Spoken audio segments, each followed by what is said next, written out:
ভান্ডারের ফর্ম দেখো 12খানা পাতা, এই 12খানা পাতা, এই 12খানা পেস্ট একে পূরণ করতে হবে। এমনকি তোমার নাতি যদি থাকে, তোমার নাতনি যদি থাকে, তাকেও তোমার পূরণ করতে হবে। বাল ছাড়া আমরা একটা মূর্খ, আমরা একটা অক্ষর জানি না, আমরা লিখতে জানি না। এই বাল ছাড়া 12টা পাতায় লিখে দেবো বাল ছিঁড়তে। আর এই জন্য বড় লক্ষ্মীর ভান্ডার করিনি, একবার ছাড়া 10 বার যেতে হয় বলে লক্ষ্মীর ভান্ডার করে আমি টাকা নিইনি।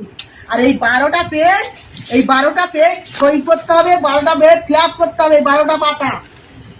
নাতি পুতি যার যেখানে বিষয় আশায় বাড়ি ঘর যা আছে সমস্ত লিখতে হবে এখানে। তোমার ব্যাংকেও যদি 50,000 টাকা থাকে সেটাও তোমাকে লিখতে হবে। তুমি আলু ভাতে ভাত খেয়েছো, তুমি শাক তুলে খেয়েছো, হয়তো 10,000 টাকা ব্যাংকে জমিয়ে রেখেছো, তাকেও তোমার লিখে দিতে হবে যে আমি ব্যাংকে আমার 10,000 আছে, আমার জমি আছে, আমার সেই আছে, আর আমি এই 12টা পাতা বাল ছিঁড়ে সই করবো? হ্যাঁ, এর গাড়ির ধারে যাবো, ওর গাড়ির ধারে যাবো, ইয়ে বলবে টাকা দাও, ও বলবে টাকা দাও, ইয়ে অফিসার আসবে বলবে টাকা দাও। তোমার কি আছে, তুমি কি ইনকাম করো? এই বাল ছিঁড়ে আমি পেস্ট ভোট করবো এই 12টা পাতা এই অন্নপূর্ণা ভান্ডারে? আমি বড় অন্নপূর্ণা ভান্ডার নেব না। আর বড়া তোর ওই লক্ষ্মীর ভান্ডার তো নিইনি, আর অন্নপূর্ণা ভান্ডার নিইনি। তার থেকে বাংলাদেশিদের চাচ্ছিস ওটাই সন্তুষ্ট। আমি এর বেশি চাইনি। বিজেপিকে চাই, জয় শ্রীরামকে চাই। বড়া 12টা পাতা আমি সই করতে পারবো না। তোর বড়া অন্নপূর্ণার ভান্ডার আমার দরকার নেই। গড় তো পাই গড়। এখন শোনা যাচ্ছে কি ওই পোর্টালে নেই, এখন শোনা যাচ্ছে 12 পাতার ফর্ম ফিল আপ করতে হবে।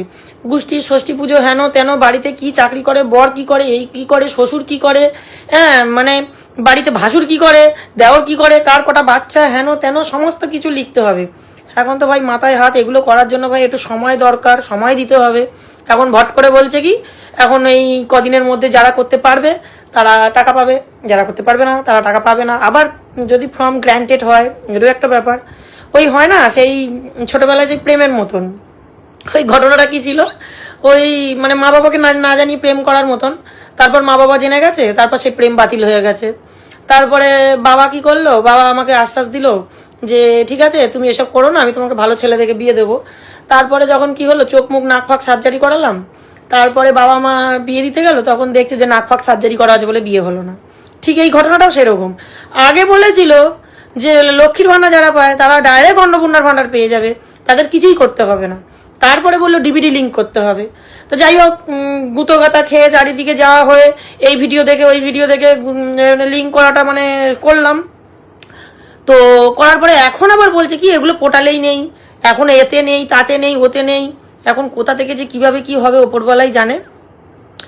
এবার মাঝখানে আর একটা বিষয় হচ্ছে, কিছু অন্ধ ভক্তরা আমাকে মেসেজ করছে। কি মেসেজ করছে বলো তো? লিখছে গরিবরা পেলেই হলো। তারপরে কি বলছে যে বার্ধক্য ভাতাটা পেলেই হলো, এই কথাগুলো বলছে। তাহলে এতদিন যাদের দরকার ছিল না তারাও তো এতদিন নিয়ে এসেছে দিদির থেকে না। মানে যাদের ধরুন ওই মানে ফেসিয়াল খরচা করেছে, পার্লার খরচা করেছে, যাদের প্রকৃত দরকার তারা নিয়েছে, ঠিক আছে, যাদের দরকার ছিল না তারাও নিয়েছে। তো এখন ঘটনাটা তো পুরো মানে বলে না ওই বিয়ের আগে আর বিয়ের পরে ওই রকম ব্যাপার। বিয়ের আগে প্রেমিক বর এত সুন্দর ছিল, বিয়ের পরে মালটা পুরো পাল্টি খেয়ে গেছে, এইরকম টাইপের হয়ে গেছে। মানে এক প্রতিশ্রুতি দিয়ে আমাকে বিয়ে করেছিল, তারপরে বিয়ের পরে দেখছি আর এক প্রতিশ্রুতি হয়ে গেছে। মানে আগে ছিল হিরো, এখন হয়ে গেছে জিরো। তো জানি না কি হবে, সবাই আশায় রয়েছে, আমিও তোমাদের মতন আশায় আছি। আশা তো একদিন ওই বলে আশায় চাষা মরে, ওটাই হবে। যে দিদি যখন ফর্ম ফিল আপই করতে হবে অন্নপূর্ণা ভান্ডারে 3,000 টাকা পাওয়ার জন্য, তাহলে এতদিন এত নাটক এত গল্প এসব কেন হলো? একবার অগ্নিমিত্রা পাল বলছেন যে ফর্ম ফিল আপ করতে হবে না, লক্ষ্মীর ভান্ডার যারা পায় সেই একই অ্যাকাউন্টে শুধু নাম পরিবর্তন করে আর টাকার অ্যামাউন্টটা বাড়িয়ে একই অ্যাকাউন্টে ঢোকানো হবে। আবার এদিকে বলছে যে কারোর কিচ্ছু করতে হবে না, শুধুমাত্র জাস্ট একটা ভেরিফিকেশন করলে হবে। সেটাও মানুষ খেয়ে না খেয়ে করলো 2 দিন, তাহলে এখন আবার ফর্ম ফিল আপ করার কথা কেন বলছে? তো এটা একটা ভালো কোশ্চেন করেছো, এটা আমি বুঝিয়ে বলছি তোমাদের। মাননীয় মুখ্যমন্ত্রী শুভেন্দু অধিকারী মহাশয় আমাদের জানিয়েছেন এই যে মমতা ব্যানার্জি সরকার থাকা অবস্থায় যে লক্ষ্মীর ভান্ডারের টাকা মা বোনেরা পেত, সেই লক্ষ্মীর ভান্ডারের টাকা আমাদের ওয়েস্ট বেঙ্গল ছাড়াও অনেক জায়গার বাইরের মানুষও পেত, বাংলাদেশের মানুষেরাও লক্ষ্মীর ভান্ডার পেত, এবং কিছু মানে ছেলেরাও এই লক্ষ্মীর ভান্ডারের টাকা তাদের অ্যাকাউন্টে ঢুকিয়েছে।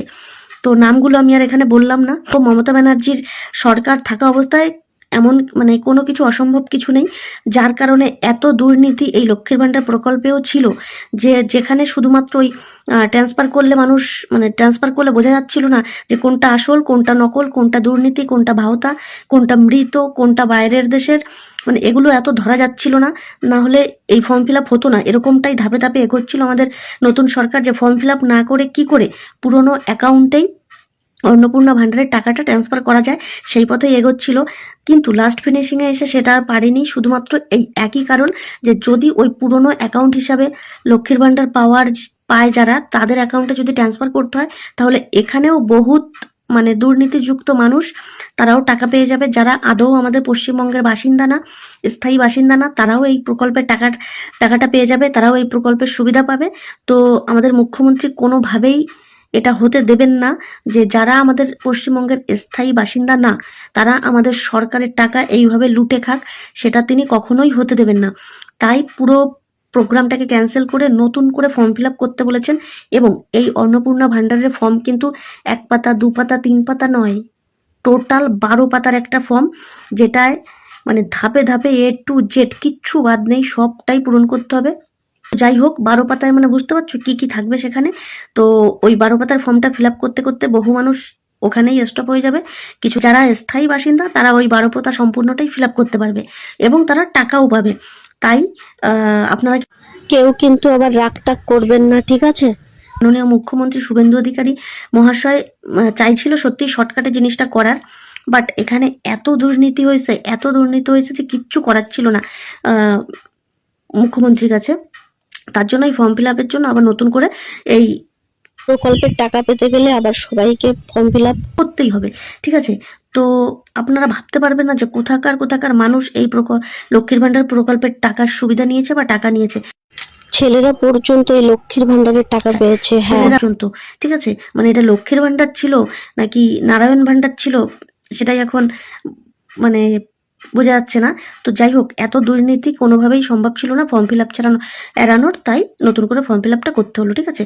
তো কেউ রাগ টাগ করবেন না, আপনারা আস্তে আস্তে ধীরে সুস্থে ফর্ম ফিল আপ করে নিন। আপনারা অবশ্যই 3000 টাকা করে পাবেন যদি আপনারা পশ্চিমবঙ্গের স্থায়ী বাসিন্দা এবং আপনার কাছে ঠিকঠাক প্রুফ থাকে, ঠিক আছে? তো গাইজ, ভিডিওটা প্রচুর শেয়ার করে দাও। অনেকেই রাগ করছে, অনেকেই মাথা গরম করছে, ঠিক আছে?